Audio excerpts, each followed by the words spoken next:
नमस्कार। खेल जगत में आपका स्वागत है। 1973 में एक फिल्म आई थी एंटर द ड्रैगन। हालांकि वो फिल्म ड्रग्स पर बनी हुई थी, लेकिन उस फिल्म में जो नायक थे ब्रूस ली, फिल्म में जब भी फाइट्स के सीन आए तो उन्होंने इस तरह का फाइट दिखलाया कि सारी दुनिया चकित रह गई कि एक साधारण सा आदमी इस तरह का फाइट कर सकता है। तो बाद में मालूम पड़ा कि वह मार्शल आर्ट था। तो मार्शल आर्ट के साथ बहुत सारे और विधाएं जुड़ी हुई हैं, कुंग-फू है, कराटे है, मुए थाई है वगैरह है। तो इस मार्शल आर्ट पर चर्चा करने के लिए आज हमने दूरदर्शन के स्टूडियो में आमंत्रित किया है श्री मानस सिन्हा जी को। मानस जी, आपका दूरदर्शन में बहुत स्वागत है हमारे कार्यक्रम में। जैसे कि मैंने कहा कि मानस जी कराटे के झारखंड के प्रख्यात प्रशिक्षक हैं और कराटे फेडरेशन से भी जुड़े हुए हैं। मानस जी, हम आपसे इस सवाल से शुरुआत करना चाहेंगे कि आप हमारे दर्शकों को बताएं कि मार्शल आर्ट होता कैसे है और इसका नाम मार्शल आर्ट कैसे और क्यों पड़ा है। मार्शल आर्ट इंग्लिश का एक शब्द है, मार्शल आर्ट। मार्शल मतलब लड़ने की कला, युद्ध कला, और आर्ट्स कला हो गया उसका मतलब। हर देश का अपना मार्शल आर्ट एक डेवलप किया गया है, वहाँ के लोगों ने डेवलप किया है। और उसमें क्या है मार्शल आर्ट में कि सामने वाले से बचाव करते हुए उसको पूरा तरह से मार करके गिरा देना है, तोड़ देना है, और किसी तरह का ज़रूरत पड़ा तो जान से ही मार देना है अपने बचाव में। मार्शल आर्ट हर देश का अलग है। हमारे देश की कुश्ती है वो मार्शल आर्ट में है, लाठी का अटैक है वो मार्शल आर्ट है, कराटे है, मैं तो कराटे से बिलोंग करता हूँ इसलिए मैं कराटे मार्शल आर्ट का एक है पार्ट है। कुंग-फू मार्शल आर्ट है, और भी ऐसा है, सवाते है। तो हर देश का लोगों ने अलग अलग तरीके से आक्रमणकारियों से बचने के लिए अपना अपना कला को जो डेवलप किया उसे मार्शल आर्ट्स कहते हैं। तो मार्शल आर्ट को क्या हम खेल माने? खेल में मार्शल आर्ट का प्रवेश किस तरह से हुआ, कब हुआ? मार्शल आर्ट शुरू से चला आ रहा है जो ट्रेडिशनल वे में, तो वो बचाव के लिए ही या लड़ने की कला थी। उसका एक छोटा छोटा पार्ट को धीरे धीरे स्पोर्ट्स का रूप दिया गया, और स्पोर्ट्स का रूप दिया गया ताकि ये ज़्यादा से ज़्यादा लोगों तक पहुंच सके, बच्चों तक लोग पहुंच पाए, ज़्यादा से ज़्यादा लोग इसकी का प्रशिक्षण प्राप्त कर सके और अपने को पारंगत कर सके। जो स्पोर्ट्स का रूप दिया गया वो डेवलप करने के लिए दिया गया, और उसमें प्रोटेक्टिव ग्लव्स, जैसे ग्लव्स सब है, कराटे में ग्लव्स है, चेस्ट गार्ड है, हेड गार्ड है, दांतों के लिए, जबड़ा के लिए गम गार्ड है, सिनबोन गार्ड है, फुट गार्ड है, टेस्टिकल्स के लिए ग्रॉइन गार्ड है। इस तरह गार्ड का इस्तेमाल किया गया ताकि चोट लगने की संभावना को कम से कम किया जाए। स्पोर्ट्स का रूप बनाया इसलिए गया है कि ज़्यादा से ज़्यादा लोग तक ये पहुंच पाए। इसमें क्या है कि 5 सेंटीमीटर किसी में टच करके पुल करना है तो पॉइंट मिलेंगे। पॉइंट सिस्टम डेवलप किया गया। वर्ल्ड कराटे फेडरेशन ने इसको पॉइंट सिस्टम बनाया कि ये मारने से 1 पॉइंट है, 2 पॉइंट इससे है, 3 पॉइंट इससे है, और ये टच एंड पुल है, फुल अटैक नहीं करना है इसमें। अगर ये इतना खतरनाक है, जैसे आप कह रहे हैं कि आदमी मर भी सकता है, तो फिर इसको खेल में किस लिए लाया गया? फ़र्क क्या है? जैसे आप टच एंड पुल बता रहे हैं, तो क्या चाहिए, थोड़ा सा विस्तार से? जैसे इसमें क्या है, मार्शल आर्ट का अगर करना है जो लड़ने के लिए ही करना है, तो कोई हथियारबंद आदमी से है तो उसको टच एंड पुल से कुछ नहीं किया जा सकता है। उससे हथियारबंद आदमी है तो उसको मार करके तोड़ना होगा, उसकी हड्डियों को तोड़ देना होगा, उसे जान से मार देना होगा, उसके हथियार को छीन लेना होगा। ये मार्शल आर्ट का रूप है। स्पोर्ट्स का रूप में फुल स्पीड एंड पावर के साथ अटैक करते हुए बॉडी का पार्ट को टच होना है, जो सर्टेन पार्ट्स है, और टच करके वापस हाथ होना चाहिए। कंट्रोल्ड अटैक होता है। ये खेल का रूप है। अब जैसे फेस है तो फेस में 5 सेंटीमीटर्स तक का ही अलाउड है, उससे अंदर हम लोग इंटर नहीं कर सकते हैं। अगर उससे ज़्यादा इंटर करता है तो वार्निंग का सिस्टम चालू होता है। तो हर तरह के मार्शल आर्ट को जो छोटा छोटा रूप बनाया गया है स्पोर्ट्स का, उसमें नियम कानून लागू होते हैं। जब मार्शल आर्ट की बात करते हैं सेल्फ डिफेंस की, तो डिफेंस है, अटैक क्यों नहीं है? एक्चुअल में आप लोग देख रहे होंगे अभी भी चला आ रहा है कि आक्रमणकारी लोग अटैक करते हैं, और गांव शहर अलग अलग जगह पर अटैक करके वहां के सभी लोगों को बहुत परेशान करते हैं, लोगों को जान से मार देते हैं, महिलाओं बच्चों को लोग गुलाम बना लेते हैं। तो इस तरह से बहुत सालों पुराने से बहुत सदियों से चला आ रहा है। इन सब से बचने के लिए हर देश हर जगह के लोगों ने एक मार्शल आर्ट बनाने का ट्राई किया कि जो हथियार उनके पास उपलब्ध हैं या खाली हाथ हैं, तो वो उसका प्रैक्टिस करें कैसे अपने आप को उस लोगों से बचाया जा सके। तो बचाने में क्या था कि बचाव भी करना है, साथ साथ आक्रमणकारियों को मार करके जान से मार देना है, तोड़ देना है, उनसे किसी तरह से अपने परिवार के अपने आप को और परिवार को बचा के रखना है, अपने गांव और शहर को। इसलिए इसको सेल्फ डिफेंस से रिलेटेड रखा गया है। अगर हम खिलाड़ी की बात करें, कोई मार्शल आर्ट का खिलाड़ी बनना चाहता हो तो उसके लिए आप प्रशिक्षक के रूप में क्या देखते हैं कि उसमें क्या होना चाहिए कि वो अच्छा खिलाड़ी बने मार्शल आर्ट का? सबसे पहला बात है कि लगन चाहिए उसमें, कि मुझे ये चीज़ को सीखनी है और मेहनत जितना करना है उतना मेहनत मैं करूँगा और इस चीज़ को प्राप्त करूँगा। आपने देखा होगा कि जो बच्चा पढ़ाई अच्छा से तरीके से पढ़ाई में रहता है, स्टडीज़ करता है, वो काफ़ी अच्छा नंबर लाते हुए अच्छे से पोस्ट पे पहुँचता है। जो बच्चा आधे मन से करता है वो आगे नहीं बढ़ पाता है। मार्शल आर्ट उससे ज़्यादा ही टफ है। इसमें चूँकि हाथ और पैर का और पूरे बॉडी का एक्शन मिला हुआ रहता है, तो इसका बहुत अभ्यास करना होता है, तब वो चीज़ की प्राप्ति होती है। अगर लगन नहीं रहेगा तो बच्चा कभी कुछ नहीं सीख पाएगा। कोई भी आदमी बिना लगन का कोई चीज़ प्राप्त नहीं कर सकता है। जैसे एक तो बात आई है सेल्फ डिफेंस की, साथ में एक बात और आती है कि महिलाओं को सीखना चाहिए मार्शल आर्ट। क्यों सीखना चाहिए? महिलाओं को सबसे पहले मार्शल आर्ट सीखना चाहिए इसलिए कि वो समाज में अकेले घूम रही हैं। बच्चियाँ आज स्कूल कॉलेज जाते हैं, महिलाएं बाज़ार जाती हैं, कहीं भी हैं, उनके साथ कुछ किसी तरह का गलत बिहेव ना हो सके, उससे बचाव करने के लिए कराटे सीखना ज़रूरी है, मार्शल आर्ट ऑफ कराटे। हम लोग कराटे में महिलाओं और बच्चियों को सिखाते हैं कि शरीर का कौन कौन सा पार्ट कमज़ोर है, जहाँ पे अटैक करके जो आपको तंग कर रहा हो या किसी तरह से किसी गलत बिहेव कर रहा हो, करना चाह रहा हो, आप उसको लाचार कैसे कर सकते हैं। तो हम लोग उस पार्ट को बताते हैं, उनको अटैक करने उस पार्ट पे सिखाते हैं, एक्यूरेसी सिखाते हैं हम लोग, और कितना पावर देना है और किस तरीके का पावर देना है, वो सब हम लोग सिखाते हैं मार्शल आर्ट ऑफ कराटे में, ताकि वो लोग उसका इस्तेमाल ज़रूरत पड़ने पर कर सके, चाहे वो कहीं भी रहें। जैसे मार्शल आर्ट की हम बात करते हैं और ब्रूस ली की हम चर्चा न करें तो ऐसा लगता है कि चर्चा अधूरी होगी। ब्रूस ली से ही, जैसा मैं कह रहा था, सही आप कह रहे हैं। तो उसमें आपका इस मार्शल आर्ट को आगे बढ़ाने में ब्रूस ली का क्या योगदान रहा होगा? मार्शल आर्ट को लोगों तक, पब्लिक तक, जनरल पब्लिक तक पिक्चर के माध्यम से मार्शल आर्ट जो पहुंचा है वो ब्रूस ली के कारण पहुंचा।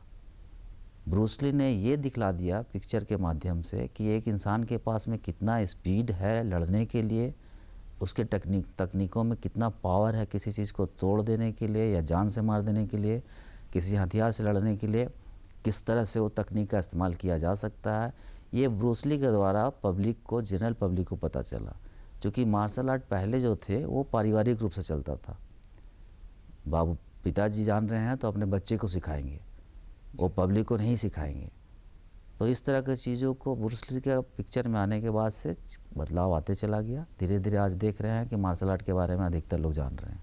मार्शल आर्ट के बारे में और आप कुछ बताएंगे कि कौन कौन से खेल इसमें आते हैं? जैसे आपने भी चर्चा की कि कुश्ती भी इसी में आता है, तो और कौन कौन से खेल है जो कि हम मार्शल आर्ट की श्रेणी में ला सकते हैं? कुश्ती को शुरुआत किया गया था कि सामने वाले को का गर्दन तोड़ देना है, बॉडी का अलग अलग पार्ट को तोड़ देना है, उससे बचाव करना है। कोई पकड़ ले रहा है तो कैसे छुड़ा करके उसको हमको कब्जे में ले लेना है।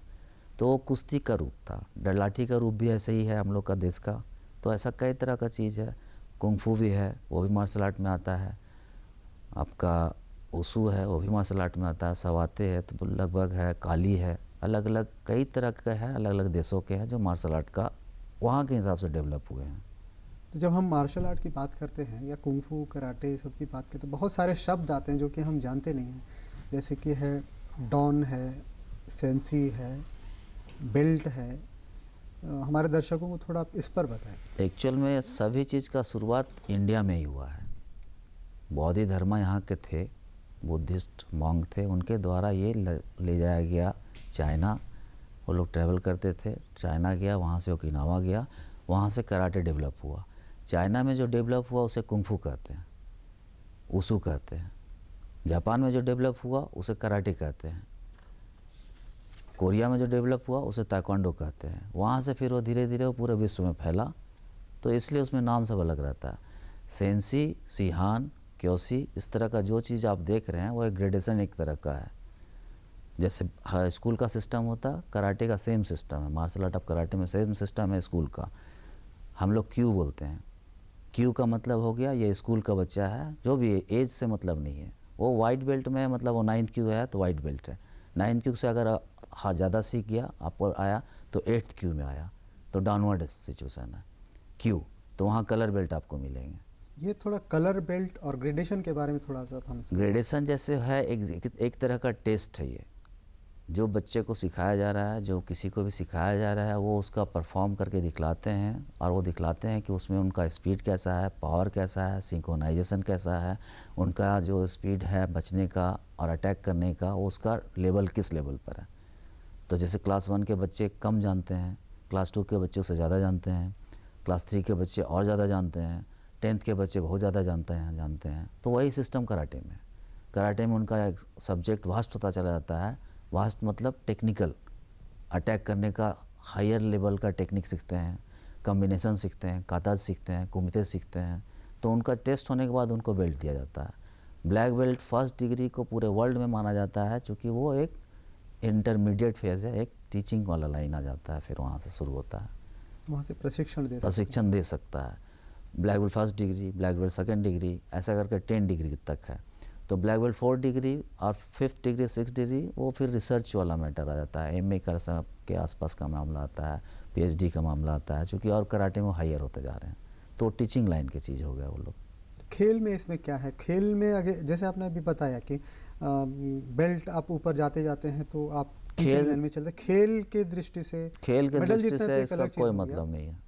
खेल के दृष्टि से आज के टाइम में कोई मतलब नहीं है कि बेल्ट में वो क्या है। खेल के दृष्टि से आज वर्ल्ड कराटे फेडरेशन के हिसाब से वो जो रूल को फॉलो करता है और उसके हिसाब से वो अपने टेक्निक को एग्जीक्यूट करता है अपोनेंट के साथ में, उससे उसको पॉइंट मिलता है। तो वहाँ बेल्ट का रैंकिंग का बहुत ज़्यादा मतलब नहीं आता है। बेल्ट का रैंकिंग है कि आप अगर आप पढ़ रहे हैं और पढ़ते जा रहे हैं, आपको कोई भी डिग्री नहीं मिल रही है, तो आपका मन ख़राब हो सकता है, आपको अपना लेवल पता नहीं चलता है। तो जो कराटे का मार्शल आर्ट ऑफ कराटे करते हैं, वो चाहते हैं कि हम एक ब्लैक बेल्ट तक भी पहुँचें। कहीं क्योंकि कल को अगर मेरे को सिखाना हुआ या कहीं पर कोचिंग देना हुआ तो मेरे पास है क्या?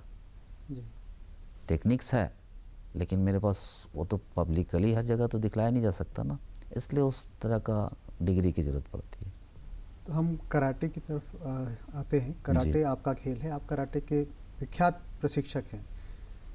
कराटे खेल को मार्शल आर्ट के बाकी जितने सारी विधाएं हैं आप कहाँ पर देखते हैं और किस स्थिति में इसको आंकते हैं आप? कराटे दुनिया का अभी सबसे पहला नंबर पर मार्शल आर्ट के रूप में आता है। कराटे में क्या है कि अगर खेल के रूप में देख रहे हैं तो बच्चा से लेकर के एनी एज का लोग का भाग ले सकता है, जो कैटेगरी बनी हुई है। कराटे कोई एज का कर सकता है, कोई वेट का कर सकता है, वो बस उसको उस तरीके से करना है। बाकी कुछ में अलग अलग तरीके का टेक्निक्स आता है जिसकी जानकारी मेरे पास बहुत ज़्यादा नहीं है। और कुछ जैसे कराटे ऐसा है कि कोई भी 10 साल का बच्चा भी कर सकता है, 5 साल का बच्चा भी कर सकता है, 50 साल का आदमी भी कर सकता है। तो ये हम लोग का कराटे में सबसे अच्छी चीज़ है और ये पूरे विश्व में एक नंबर पे चलता आ रहा है, शुरू से चलता आ रहा है, आज भी है। झारखंड के कराटे में, कराटे के प्रशिक्षण में आपका एक नाम है। जो भी खेल को जानता है यहाँ पर, झारखंड बल्कि झारखंड और बिहार, वो आपको ज़रूर जानता है। तो आप अपने कराटे के सफ़र में खिलाड़ी से लेकर के अभी तक थोड़ा हमें बताएं कि हमें मालूम पड़े कि आप एक आदर्श भी हैं कराटेकारों के लिए। मैं पिछला करीब 45 सालों से कराटे का अभ्यास करता आ रहा हूँ, प्रैक्टिस करता आ रहा हूँ और लगभग 42-43 साल हो गए मुझको सिखाते हुए। मैंने लगभग 10 लाख 11 लाख को सिखाया है, मैं और मेरे स्टूडेंट। मैं उनके स्टूडेंट को भी सिखाता हूँ। ऐसा करके लगभग इन 3 सालों में मैंने बहुत सारे बच्चों को और लड़कों को, लड़कियों को, महिलाओं को, डॉक्टर्स को, इंजीनियर्स को, इस तरह के लोग को सिखाया, हर तरह का फौजी लोग को सिखाया है। कराटे सबसे बड़ी बात है कि जो दिखता है कराटे में दिखता है, आप जैसा किक चलाना है तो उसका स्पीड और पावर दिखता है, वो देख करके लोग अट्रैक्ट होते हैं कि मुझको इस स्पीड और पावर में पहुंचना है, लेना है। इस कारण से वो लोग क्या है, उनको हम लोग अभी मैं एनी एज, जैसे मेरा काफ़ी एज हो रहा है लेकिन अभी भी मेरे पावर जो और स्पीड है देख के लोग चाहते हैं कि मैं इनके तरह बनूं, मैं इस स्पीड को प्राप्त करूं, मैं इस पावर को प्राप्त करूं। तो कराटे का ये सबसे बड़ा चीज़ है कि वो देख करके अपने गुरु को और उससे इंस्पायर होता है।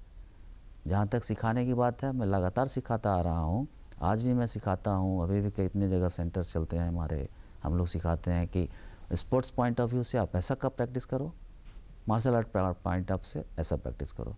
महिलाओं को हम लोग सेल्फ डिफेंस सिखाते हैं कि ज़रूरत पड़ा तो बचाव कैसे करें, कैसे किस तरह से करें और उस पावर को कैसे प्राप्त करना है, वो चीज़ हम लोग सिखाते हैं। जिसके चलते वो लोग आदर्श के रूप में लेते हैं मुझे।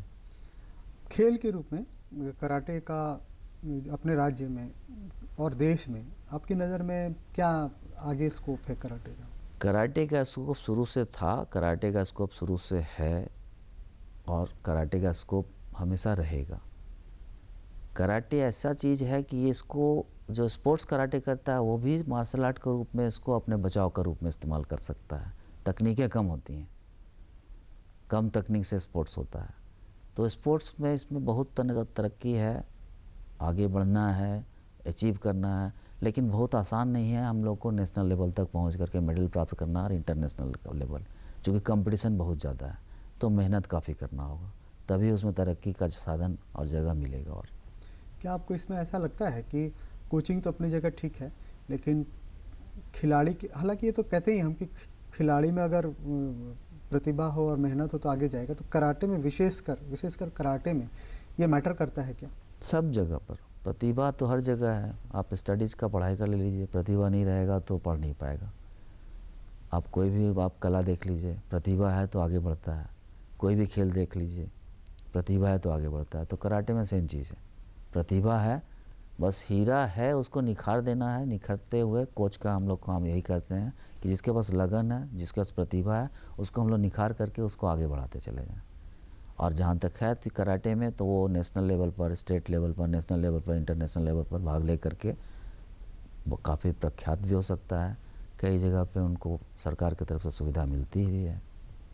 जिस तरह से क्रिकेट के बहुत सारे कोचिंग सेंटर्स रांची में खुले हुए हैं, उसी तरह से कराटे मार्शल आर्ट के भी बहुत सारे सेंटर खुले हैं। झारखंड और बिहार में तो आपने ही शुरू किया था कराटे खेल का प्रशिक्षण कैंप, अब तो बहुत सारे हो गए। तो अभी आपकी क्या सलाह होगी खिलाड़ियों के लिए? आप इस चीज़ को कैसे देखते हैं कि अब तो बहुत सारे ट्रेनिंग सेंटर्स आ गए हैं, बहुत सारे इस तरह के ब्रांचेस खुल गए हैं, इसमें खिलाड़ी को कहीं पर जाना हो तो उसको क्या ध्यान में रखना चाहिए और इसमें क्या व्यवस्था चल रही है? देखिए, मैं पढ़ाई से ज़रूर रिलेटेड करता हूँ, इसलिए कि अगर कोई गार्जियन भेज रहा है किसी बच्चे को, अपने बच्चे को पढ़ने के लिए, तो किसके पास भेजता है? वो जो नॉलेजेबल टीचर हैं, जो अच्छा से पढ़ा सकते हैं, वहाँ भेजता है। मार्शल आर्ट सेम थिंग है, कराटे सेम थिंग है। जाके देखें, वहाँ के प्रशिक्षक को देखें, डिसिप्लिन मेंटेन हो रहा है कि नहीं हो रहा है, खुद सिखा रहे हैं कि नहीं सिखा रहे हैं। ऐसा ना हो कुर्सी पर बैठ के भी कुछ प्रशिक्षक सिखाते हैं। तो कराटे सिखाना कुर्सी पर बैठ के पॉसिबल नहीं है। कराटे तकनीकों का चीज़ है, कराटे स्पीड का चीज़ है, कराटे पावर का चीज़ है। वो जो देखेंगे उसको फील हो जाएगा कि ये सेंटर में ये सिखा रहे हैं, जो वो कैसा सिखा रहे हैं, आप वहाँ दीजिए। क्योंकि आप तो स्कूल को भी समझ होनी इस चाहिए। गार्जियन देखने से ही समझ में आ जाएगा। जैसे सरकार की अगर बात करें तो हम लोग कहते हैं ना कि सपोर्ट सरकार का होना चाहिए, तो इन खेलों में मार्शल आर्ट में अपने झारखंड सरकार का नज़रिया क्या है? झारखंड सरकार का नज़रिया तो काफ़ी बेहतर था, है, और मैं तो आशा करूँगा कि वह आगे भी रहे। जहाँ तक है, सरकार का सपोर्ट मिलने से वो चीज़ ज़्यादा डेवलप होता है। इंडिविजुअल लेवल पर या एक संस्था डेवलप उतना नहीं कर पाती है जितना सरकारी अगर रूप से सहायता मिलने लग जाता है, तो ये ज़्यादा से ज़्यादा लोग को फ़ायदा पहुँचाता है। तो उसमें झारखंड सरकार का से मेरा निवेदन भी रहेगा कि और बढ़ावा देने के लिए वो लोग। किस तरह से झारखंड सरकार बढ़ावा दे सकती है, या कोई भी किसी भी राज्य की सरकार कराटे जैसे खेल को किस तरह से आगे बढ़ा सकती है? क्योंकि आपके हिसाब से तो ये प्रशिक्षक इसमें सबसे प्रमुख होता है, और आपका इंफ्रास्ट्रक्चर तो बहुत ज़्यादा इसमें आवश्यकता है नहीं। प्रशिक्षक को इंफ्रास्ट्रक्चर खड़ा करने में बहुत मुश्किल आता है। उसके बाद जॉब्स के मामला आते हैं। अगर बच्चे अच्छा करते हैं स्टेट लेवल पे और उससे ऊपर नेशनल लेवल पे, इंटरनेशनल, तो सरकार उनको जॉब दे। वहाँ प्रशिक्षक का कोई मामला नहीं आता है। तो उस तरह की जो नौकरी की बात है, रोज़गार की बात है, सरकार के द्वारा दिया जाए तो ज़्यादा अच्छा रहेगा। रोजगार के लिहाज से आपका क्या है कि एक खिलाड़ी बनता है, एक तो आपने बताया कि जब ऊपर का बेल्ट उन खिलाड़ी को मिलता है तो प्रशिक्षक के कोचिंग के टीचिंग के लाइन में जाता है। खेलता अगर रहे तो फिर आगे उसके लिए और क्या है? खेलता रहे तो आगे उसके लिए यही है कि सरकार का सपोर्ट नहीं मिलेगा तो उसे बहुत मुश्किलें आएंगी। सरकार के सपोर्ट से अगर जॉब मिल जाता है तो कंटिन्यू कर सकता है अपना प्रशिक्षण को भी, जैसे हम लोग अदर खेल में देख रहे हैं। क्या करियर बन सकता है? और खिलाड़ी का प्राइवेटली देखा जाए तो टीचिंग करके अपना करियर बनाता है। तो टीचिंग करके, जैसे आप योगा में देखते होंगे कि योगा सेंटर चल रहा है, वहाँ बच्चे आ रहे हैं, सीख रहे हैं, उससे उनकी जो कमाई होती है। लेकिन सरकार अगर सपोर्ट करके अगर देता है, जॉब देता है, तो उसको एक निश्चित आय होती है। आय होने से वो ट्रेनिंग दे सकता है, ज़्यादा से ज़्यादा लोग को बढ़ावा दे सकता है। उसको ये टेंशन नहीं रहेगा कि हमारे पास हम लिवलीहुड कहाँ से आएगा, मेरा जो खर्च का पैसा है वो कहाँ से आएगा। तो इस तरह की चीज़ों से सरकार के सपोर्ट से बच सकते हैं। जैसे आप कराटे की हम बात कर रहे हैं, तो कराटे झारखंड में कराटे की तो आपने बात बताई, और खेलों जैसे और खेलों के कराटे मार्शल आर्ट से जुड़े ही जो खेल है, उन खेलों की क्या स्थिति है और उनके लिए क्या हो सकता है? सरकार ने एक्चुअल में सरकार का कुछ अपना नियम होता है, तो उसके हिसाब से वो करते हैं। तो जो ओलंपिक कमेटी से रजिस्टर्ड होता है, उनका लेकर के कुछ सब मामला आता है। तो कभी कभी कहीं कहीं डिस्प्यूटेड हो जाता है, तो कुछ चीज़ के गड़बड़ हो जाता है। दूसरा, मार्शल आर्ट में कुछ चीज़ों को तो अच्छा फल मिल रहा है, उनको हो पा रहा है, काफ़ी बेनिफिट हो पा रहा है। कराटे के बच्चों लोग को, जो लोग अच्छा किए, उनको भी जॉब मिला है। तो सरकार की तरफ से प्रयास है, थोड़ा सा इस प्रयास को और बढ़ाने की ज़रूरत है। जैसे कि अभी आपने कहा कि कुछ प्रॉब्लम आती है, तो ये हम भी देख रहे हैं कि कराटे के फेडरेशन में ही आपके ऊपर के लेवल में है, ये तो ऐसा क्यों है, इस तरह का क्यों स्थिति बन जाती है? मैं बहुत गहराई से तो नहीं बता सकता हूँ, लेकिन हाँ, ये ओलंपिक कमेटी का कुछ मामला आता है, कुछ नेशनल लेवल का कुछ मामला आता है, कुछ वर्ल्ड लेवल का मामला आ जाता है। तो वहाँ से उन लोग का कैसा कनेक्शन है, क्या होता है, तो ये मैं बहुत गहराई से नहीं जानता। तो फेडरेशन के लेवल में खेल को, आप तो भारतीय फेडरेशन से भी जुड़े हुए हैं। जी जी, मैं फेडरेशन के लेवल में कराटे के खेल को पूरे देश में, अभी तो हमने झारखंड की बात की, पूरे देश में कराटे को बढ़ाने के लिए क्या हो सकता है, उसका एक क्या game plan, long term planning? अभी जैसे हम लोग अभी क्या है कि मैं KIO कराटे इंडिया ऑर्गेनाइजेशन से जुड़ा हुआ हूँ। उसके पहले मैं काय से जुड़ा हुआ था।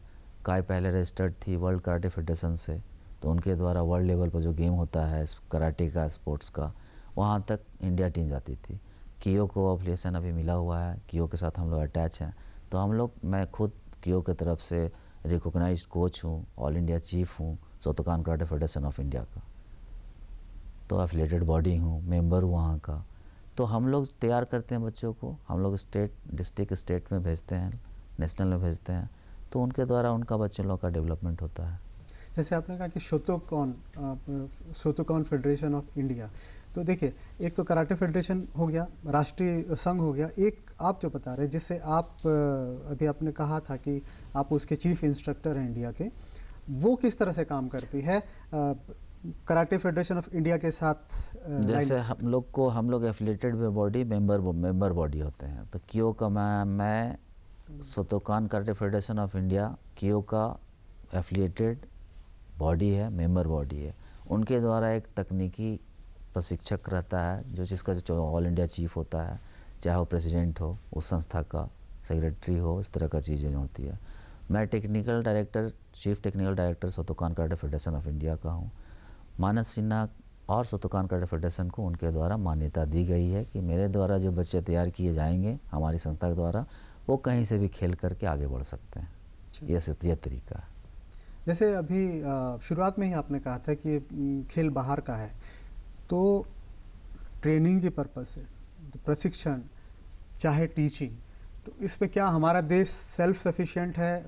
मतलब कि खेल, जैसे हम लोग कहते हैं ना, हॉकी में हम बाहर के कोच रखते हैं, क्रिकेट में विदेशी कोच, इस पॉइंट ऑफ व्यू से आपका क्या नज़रिया है? हमारे देश के कोच बहुत अच्छे हैं, कुछ कोचेज बहुत अच्छे हैं, लेकिन फिर भी और अच्छा उनको बच्चों को मिलने के लिए फॉरेन से बुलाया जाता है। क्योंकि कुछ देश इस मामले में ज़्यादा, खेल के मामले में कुछ देश के कराटेकार ज़्यादा आगे हैं, तो उनको बुला करके ट्रेनिंग देने से नया नया चीज़ का पता चलता है, इसलिए उनको बुलाना अच्छा भी है। वैसे हमारे देश के कोचेज जो हैं वो काफ़ी जेन्युइन हैं, अच्छे हैं। तो मानस जी, आपने हमें बहुत महत्वपूर्ण जानकारी दी। पहले तो आपने थोड़ा सा डराया कि गिरा देना है, मार देना है, लेकिन ऐसा कुछ नहीं है। अगर खेल को हम, कराटे और मार्शल आर्ट को खेल के रूप में देखते हैं, तो ये लगता है कि कांटेक्ट वाला खेल है, लेकिन तेज इतना होता है कि पता भी नहीं चलता है कि शरीर के पहले से ही हाथ या पाँव लौट के आ गया है। तो जैसे मानस जी कहते हैं कि ये एक ऐसा खेल है जिससे आपका खिलाड़ी के रूप में तो विकास होता ही है, प्रशिक्षक के रूप में भी आप आगे जा सकते हैं, और सबसे महत्वपूर्ण कि आपकी फिटनेस लेवल, आपका कंसंट्रेशन और आपका शरीर जो है अच्छा हो जाता है। तो मानस जी, आपने हमें और हमारे दर्शकों को इतनी अच्छी जानकारी दी मार्शल आर्ट के बारे में, इसके लिए आपका हम बहुत बहुत शुक्रिया अदा करते हैं। धन्यवाद। आपका स्टूडियो में आने के लिए बहुत बहुत आभार प्रकट करते हैं। नमस्कार, शुक्रिया। नमस्कार, थैंक्स।